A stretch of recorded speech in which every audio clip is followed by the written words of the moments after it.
ร้องรัฐมนตรีกระทรวงเกษตรกรรมและป่าไม้พร้อมด้วยคณะได้ลงเคลื่อนไหวติดตามสุกยูเวียกงานต้านแล้งต้านท่วมที่ประตูควบคุมน้ำห้วยเดือเมืองหาดไซฟองและประตูควบคุมน้ำห้วยมักเหียวเมืองปากเงิมนครหลวงจันทร์ทั้งนี้ก็เพื่อกวดก้าความพร้อมของการควบคุมและระบายน้ำในฤดูฝนปี 2025 นี้ปริญญาเอกนางจันทครบัวละพันธ์รองรัฐมนตรีกระทรวงเกษตรกรรมและป่าไม้ปริญญาเอกคำพัดจันทร์วงศนะหัวหน้ากลุ่มชลประทานพร้อมด้วยคณะ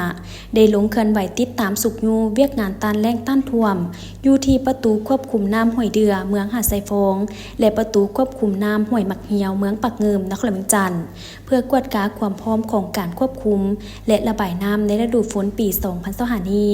นอกนี้ก็ได้ติดตามสุกยูการจัดตั้งปฏิบัติโครงการคุ้มครองแหล่งน้ำและสนองน้ำเพื่อผลิตกสิกรรมที่นำใช้เทคโนโลยีที่ทันสมัย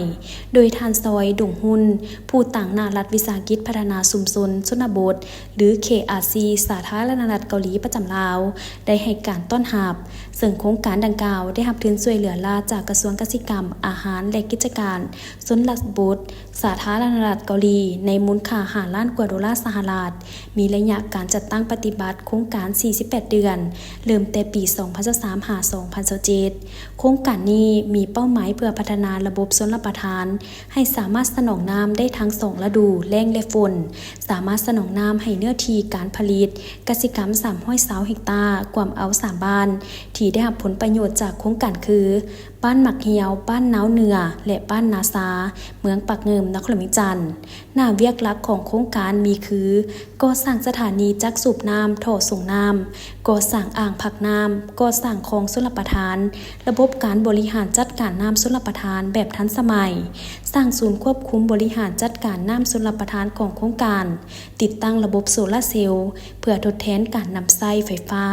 ผ่านการจัดตั้งปฏิบัติโครงการมาฮอดปัจจุบันปฏิบัติได้45 ส่วนห้อยของหน้าเวียกทั้งหมดในนี้เวียกหัวงานจักสูบน้ำสำเร็จการตอกเสาเข็มและเทเบตงกันเปื้อน100 ส่วนห้อยเทฝาเบตงสูง9 เมตรถมดินเฮือนจักได้20 ส่วนห้อยสำหรับเวียกของเมือง